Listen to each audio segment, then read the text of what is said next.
নির্বাচনী ব্যয় এবার যেটা হলো যে নির্বাচন কমিশন সংস্কারের কমিটিতে আপনি যেহেতু ছিলেন, সেখানে নির্বাচনী ব্যয় একটা ধরে দেওয়া হয়েছে, ভোটার প্রতি 10 টাকা সেরকমটাও আপনার ধরে দেওয়া হয়েছে। কিন্তু আমরা দেখছি যে নির্বাচনী ব্যয় নির্বাচনের 1 বছর আগে থেকে শুরু হয়ে গেছে এবং প্রত্যেকটা মানুষ, আগে আমরা দেখতাম নির্বাচনের আগে একটা শাড়ি বা লুঙ্গি ধরিয়ে দেওয়া হতো, এবার আমরা দেখছি যে অন্য ফর্মে, সোশ্যাল ওয়েলফেয়ারের ফর্মে করছে।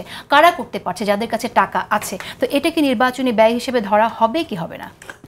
না, এটা আসলে হবে না। যদি না ধরা হয় তাহলে এটা কি আসলে আপনি লেভেল প্লেইং ফিল্ড হলো কিনা? কারণ আজকে যদি ফরিদুল হক নির্বাচন করতে যায়, ওর তো সোশ্যাল ওয়েলফেয়ার টাকাটা নেই, সুতরাং একই ফিল্ডে তাহলে তারা একইভাবে খেলতে পারবে কি নির্বাচন করতে পারবে? মোটেও না। ইনফ্যাক্ট এই যে নতুন নতুন সব ডাইমেনশন তৈরি হচ্ছে, আমি তার আগে একটু পেছনে যে একটু অপ্রাসঙ্গিক হতে পারে, ডাকসু নির্বাচনে কত টাকা খরচ করা যাবে একটা ব্যারিয়ার তৈরি করা উচিত হবে। কারণ ডাকসু নির্বাচনকে মাথায় রেখে হলে, ভার্সিটিতে এবং কারো কারো বাড়িতে যে পরিমাণ খরচ করা হচ্ছে, মানে এটারও একটা ব্যয়ের ঊর্ধ্বসীমা এবং এগুলো খেয়াল করতে হবে সামনে।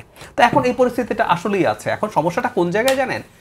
এটা সরিয়ে রাখি, তফসিলের পর থেকে যে ক্যাম্পেইন হয় সেই সময়ের যে ব্যয়, সেই ব্যয়েরই আমরা ট্রেস করি না আসলে। মানে এতদিন পর্যন্ত নিয়ম কি ছিল? সর্বোচ্চ 25 লক্ষ টাকা আপনি ব্যয় করতে পারবেন। আমরা এখন 10 টাকা দেওয়াতে যেটা দাঁড়ালো, আমাদের অ্যাভারেজ যে সিট সেটা যদি 4 লাখ ভোটার হয় 40 লাখ টাকা হবে। কারণ আমরা দেখেছি এটা ডাইভার্স, 2 লাখ যেমন আছে 7 লাখ ভোটারের কনস্টিটিউয়েন্সি আছে, সবার জন্য 25 লাখ। কিন্তু আমরা বলছি ওই সময়ের যে ব্যয়, আমরা তো ওইটাই আজ পর্যন্ত মনিটর করি নাই, কোনো মেকানিজমই নেই। আমরা 25 লাখ টাকায় কে কবে নির্বাচন করেছে? আজকে থেকে 8 সালেরটা যদি মোটামুটি ফেয়ার নির্বাচন ধরি, 8 সালে এখন থেকে এত বছর আগে, 17 বছর আগে। আর উল্লেখযোগ্য যে এবার অনলাইন মিডিয়া খুবই গুরুত্বপূর্ণ ভূমিকা রাখবে। সেখানে আমরা দেখছি যে পেজগুলোর ফলোয়ার্স বেশি, সেগুলো কিনে ফেলছে, হাজার হাজার পেজ স্পন্সর নিয়ে যাবে সামনে, যেগুলোর পেছনে ব্যয় হবে। আমরা নিজেরা প্রচুর কথা বলেছি, এগুলো ট্রেস করা আসলে আমাদের শেষ করে দেব। 30 সেকেন্ডস ফরিদুল হক, আপনি যদি আপনার কোনো অনুভূতি থাকে, আপনারা আসলে কি ফিল করছেন যখন আপনারা তো নির্বাচন করতে চান, যখন আপনারা দেখেন এই ধরনের ব্যয় হয় আপনাদের?